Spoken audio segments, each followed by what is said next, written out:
আজকে আমরা বের হচ্ছি একদম ভিন্ন অভিজ্ঞতায়। শিপে করে মাছ ধরতে ইন্ডিয়ার একটি আধুনিক ট্রলার শিপে। এই শিপে ব্যবহার হয় বিশেষ ধরনের ট্রোলিং জাল, যাকে বলে ডিপ সি ট্রোল নেট। এই জাল অনেক লম্বা ও ভারী হয়। জালের মুখে লোহার ওজন লাগানো থাকে যাতে জাল সাগরের গভীরে ঠিকঠাক মতো বসে। শিপ চলার সময় এই জাল ধীরে ধীরে পানির নিচে টেনে নেওয়া হয়, আর তাতেই ধরা পড়ে বড় বড় সামুদ্রিক মাছ, টাইরা, টোনা, ম্যাকরেল সহ আরও অনেক দামি দামি মাছ। আজকে আমরা দেখব কিভাবে এই বিশাল জাল নামানো হয়, কিভাবে মাছ ধরা পড়ে, আর শিপের ভিতরের বাস্তব ট্রোলিং জীবন। ভিডিওটা শেষ অবধি দেখুন। আর আপনি যদি আমার চ্যানেলে নতুন হয়ে থাকেন তাহলে অবশ্যই প্লিজ চ্যানেলটা একটু সাবস্ক্রাইব করবেন, ভিডিওতে লাইক করবেন এবং আপনি কমেন্ট করে যাবেন আজকের ভিডিওটা কেমন লাগে আপনার কাছে। আমাদের জেলে ভাইরা এখন প্রস্তুতি নিচ্ছে সমুদ্রে জাল ফেলানোর জন্য, আর তেমনটাই দেখতেছেন এই জালগুলো কিন্তু সমুদ্রের মাঝে ফেলতেছে।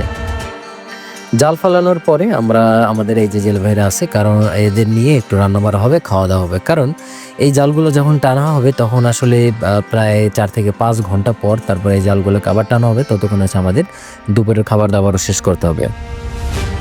এই ট্রোলিংয়ে আমাদের যে জেলে ভাই বা জেলে বাবুর্চি আছে তিনি কিন্তু বেশ দক্ষ থাকতে হয়, কারণ অনেক সময় এই গভীর সাগরে বিশাল বিশাল ঢেউয়ের সম্মুখীন হতে হয় এবং তার ভিতরে কিন্তু এই বাকি যে জেলে ভাইরা আছে তাদের জন্য রান্নাবান্না করতে হয়।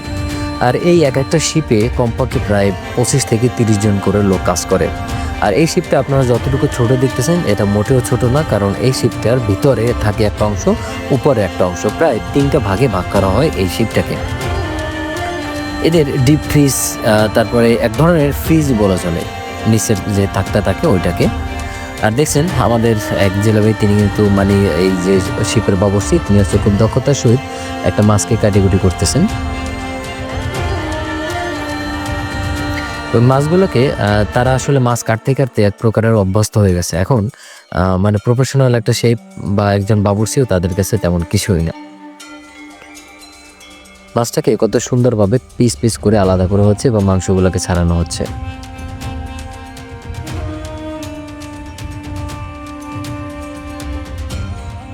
দেখুন মাছগুলোকে কেটে কেটে একদম কত সুন্দর আলুর মতো করে রাখছে, দেখতেও অনেক সুন্দর লাগে। তবে আমার মনে হয় আজকের এই মাছগুলোকে ফ্রাই করা হবে।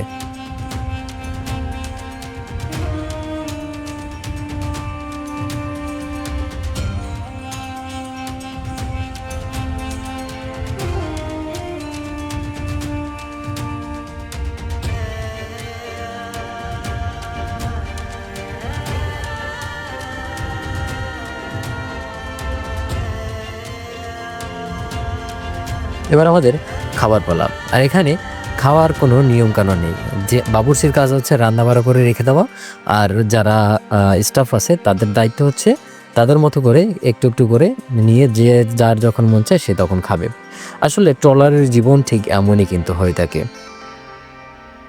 এখানে আপনি খাবার জন্য তেমন কোনো টেবিলও পাবেন না, আপনার যখন যেখানে মানে যেখানে রাত সেখানেই কাত একটা কথা আছে, আপনাকে ঠিক তেমনভাবেই এখানে থাকতে হবে।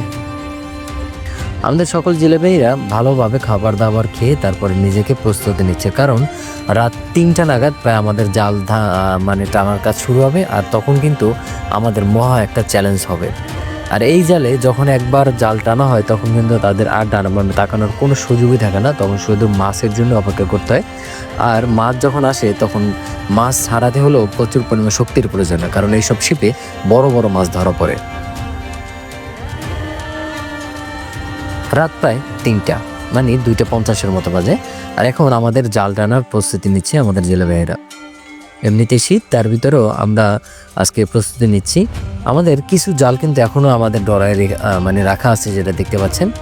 আর জাল তোলার কার্যক্রম শুরু হচ্ছে এখনই। আর আমাদের যে অন্যান্য জেলে ভাইয়েরা আছে তারাও আসবে। আমরা যখন জাল টানি তখন কিন্তু সামনে ওই যে একটা মেশিন দেখতেছেন, ওটার মাধ্যমে জাল টানা হয়। আর আমরা প্রথমেই বড় সাইজের একটা টোনা দেখতে পেলাম, আলহামদুলিল্লাহ। আশা করছি আজকে আমরা বড় বড় অনেক মাছ পাবো। আর এই শিপে যখন মাছ আসে বা টোনা মাছ বা যেই কোনো মাছই আসে না কেন, সেই মাছগুলো অনেক বড় বড় থাকে। এর কারণ হচ্ছে এই জালগুলোর ফাঁস প্রায় 4 থেকে 5 ইঞ্চি লম্বা, মানে বড় হয়ে থাকে। আর তাই এই জালে কখনো ছোট মাছ বাজে না।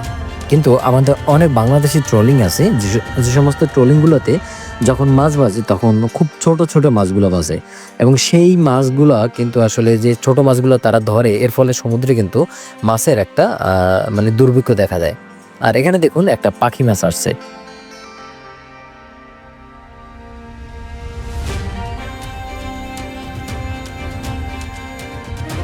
এটাকে আমাদের লোকাল ভাষায় একটা পাখি মাছ বলি। আর বড় একটা পাখি মাছ এবং সেই সাথে টোনা মাছগুলোও আসছে। আর এই যে টোনাগুলো দেখতেছেন, এই টোনা হচ্ছে অরিজিনাল, মানে একদম আসল টোনা। টোনা মাছের ভিতরে বেশ কয়েকটা স্বাদ হয়ে থাকে। এখানে নীল টোনা, মানে নীল টোনা, হলুদ টোনা, এরকম কয়েকটা নাম থাকে, বাট এই টোনা আসল টোনা। আর আসল টোনার গায়ে একটু কাটা কাটা থাকবে, মানে আষ্টে থাকবে।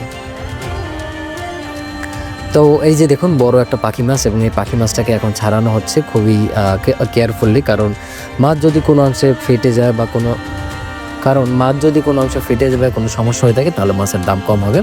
প্রথমে জাল থেকে মাছগুলো ছাড়ানোর পরে এখানে একের পর এক এভাবে সাজিয়ে রাখা হয়, আর সেইখান থেকে আমাদের ফ্রোজেন করবে, এখান থেকে নিয়ে তারপর ফ্রিজে রাখতে হবে। এই যে দেখুন একের পর এক আমরা সাজিয়ে রাখলাম কত সুন্দর টোনা মাছগুলোকে, মাশাআল্লাহ।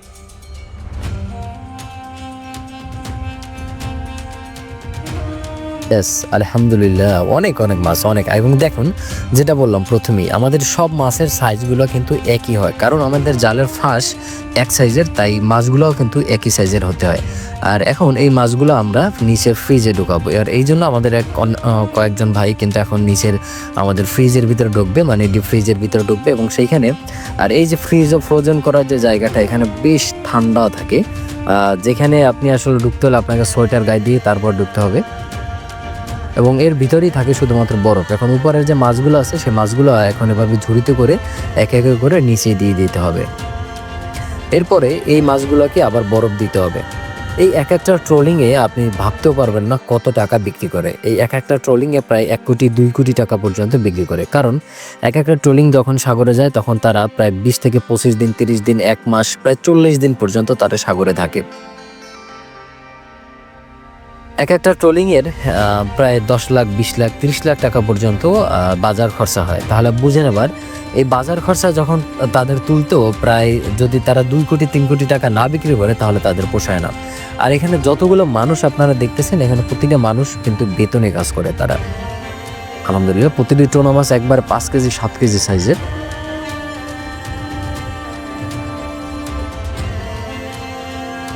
এই হচ্ছে ফ্রিজের মানে আমাদের এই যে শিপের নিচের অংশ।